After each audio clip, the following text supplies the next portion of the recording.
Soy Rodrigo Aguilar, soy director ejecutivo de la Fundación CERFAM y presidente de la Red Boliviana de Actores por el Empleo Juvenil, que aglutina a centros de formación y ONGs en el país. Hay mucho por hablar sobre el tema de emprendimiento y podemos quedarnos horas de ello, pero me gustaría compartir 4 elementos que me parecen importantes.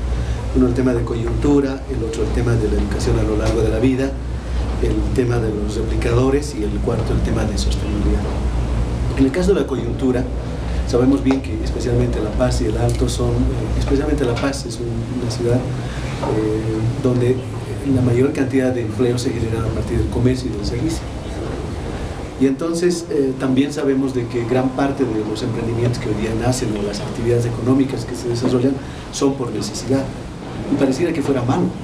Muchos investigadores y personas lo ven como algo malo, o sea, de que surjan los emprendimientos o las actividades económicas por necesidad. Puede ser malo en la medida que se mantenga en ese espacio, pero es bueno en el sentido de cómo yo puedo desarrollar ese proceso para que de una necesidad se convierta en una oportunidad y en algo permanente. Es decir, el viceministerio de la microempresa dice todos los emprendimientos deberían ser productivos, y efectivamente tienes razón. Pero ¿y cómo hace esa señora que tiene 3 hijos para mantener hoy día a su hijo y cubrir las necesidades mínimas? Tiene que empezar por algo concreto. Y ese es un inicio, es un paso a algo. Lo que está faltando es un proceso de pasar de emprendimientos por necesidad a emprendimientos por oportunidad y emprendimientos sostenibles, yo plantearía, además de. Entonces ahí es donde hay que comenzar a hacer un estudio y demás cosas vinculadas a partir de nuestra coyuntura. El segundo aspecto tiene que ver con el tema de la educación a lo largo de la vida. Y nuestra educación tiene estancos, o sea, o eres bachiller o no eres bachiller, o eres titulado de la universidad o no eres, y demás cosas. Entonces no hay procesos intermedios que reconozcan los pasos que van dando nuestros jóvenes o las personas a través del tiempo. La universidad pública tiene más del 70% de deserción anualmente, o sea, en el proceso. Y las universidades privadas tienen más del 50%. Y a nadie le interesa.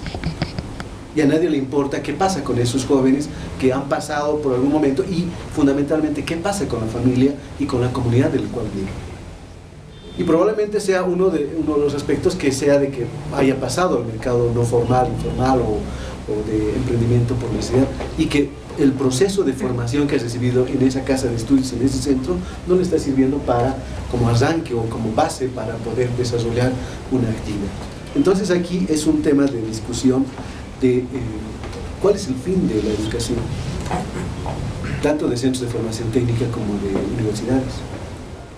Si el fin está en sí mismo, efectivamente están logrando buenos resultados, porque inscriben a un joven en el primer año y titulan a alguien cuando sale. Pero si el fin fuera educación para la inserción laboral o para el mercado laboral, es otro tipo de procesos, porque ahí tendríamos que hablar de intermediación laboral, tendríamos que hablar de procesos donde las universidades y los centros de formación hagan el enlace con el tema empresarial, y no como un uso al otro, sino como una complementariedad.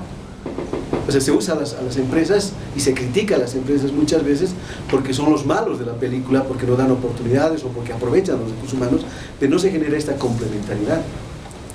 Entonces, en la medida que se genere esta complementariedad, vamos a poder desarrollar mejores procesos y probablemente responder al tema de la educación a lo largo de la vida. El tercer tema es el tema de los replicadores, que pueden ser docentes, facilitadores de las cosas, que en su mayoría son teóricos.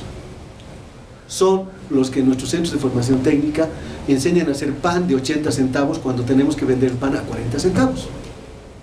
Pan de coco, pan de no sé qué, que vale $1, $1.50, pero que en términos productivos son muy ricos de más cosas, pero que cuando esa persona que está recibiendo la formación o la capacitación vaya a querer abrir su emprendimiento, tiene que vender a 40 centavos.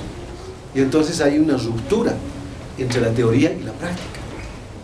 Somos buenos teóricos, somos buenos para hacer procesos cuantitativos y no cualitativos, es decir, hablar de miles de personas capacitadas, miles de personas, pero cuando hablamos del día después, ¿qué pasó con este emprendedor cuando inició su proceso de implementación? No hablamos de que ese joven tiene la alcaldía, tiene impuestos, tiene el gremio, tiene una serie de elementos que no le van a dejar salir adelante. Y finalmente, plantearía el tema de sostenibilidad.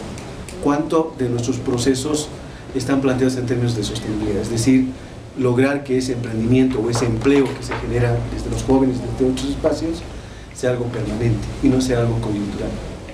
Nuestros programas de capacitación laboral hoy día dicen que estamos en el 60 al 80%, el Ministerio de Trabajo y otros de la sociedad civil.